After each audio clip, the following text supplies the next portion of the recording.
Is Donald Trump now facing serious questions over whether funds from the Gaza Peace Board were diverted to support Israel's war efforts? With reports suggesting that as much as $17 billion may be unaccounted for, are these revelations shaking the credibility of the Gaza Initiative? Could funds originally meant for reconstruction and aid have been redirected to back Israel's confrontation with Iran?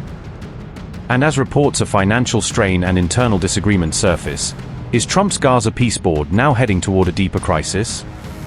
According to reports, US President Donald Trump is facing renewed scrutiny over the management of funds linked to the Gaza Initiative.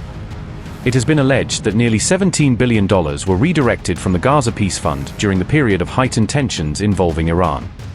The claims were reported by Lebanon-based Al Akbar and later cited by Press TV on April 16th. These reports suggest that the transfer of funds may have coincided with US and Israeli military operations targeting Iran earlier in the year. The diversion of funds reportedly occurred around the time US and Israel launched coordinated strikes on Iran on February 28. The High Representative of the Gaza Peace Board has also reportedly raised concerns regarding depleted financial reserves. Nikolai Mladenov is said to have informed administrative members that the available funds within the initiative are exhausted. The financial resources were originally intended to support reconstruction efforts in Gaza under US-led framework.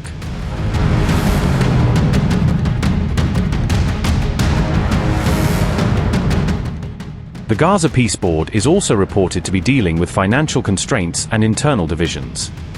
According to Reuters, only a limited portion of the pledged $17 billion has actually been received.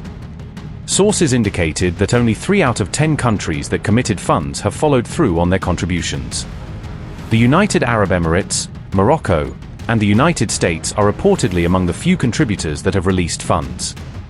Part of the financial allocation was intended to support the National Committee for the Administration of Gaza. However, officials have indicated that there are currently insufficient resources available to support its operations. Reports also suggest that aid commitments targeting approximately 350,000 families in Gaza have not fully materialized. These pledges included direct financial assistance and plans to develop housing infrastructure in affected areas. According to sources, delays have been attributed to a combination of planning challenges and limited financial inflows.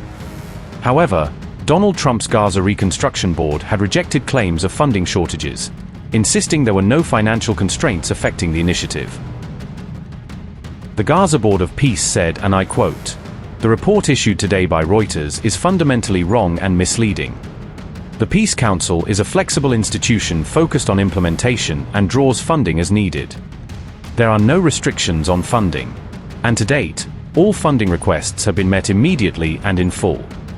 There is undoubtedly much to be accomplished. To that end, we are focused on enabling the National Committee for Gaza Administration, NCAG, to restore governance, expand the scope of aid, and address the acute injustice faced by tens of thousands of public employees who continue their work without pay.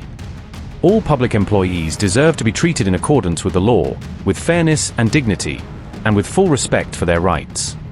The conditions for the National Committee for Gaza Administration, NCAG, to commence its duties from within the Gaza Strip are clearly specified in the Gaza Peace Plan, which has been accepted by all parties.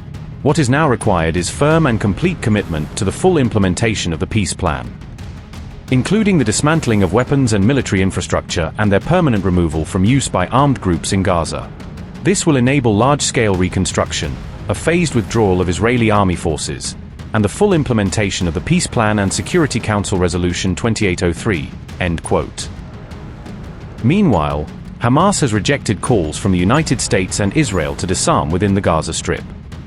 Israeli forces have continued military operations in Gaza on April the 15th and 16th despite the existence of a ceasefire.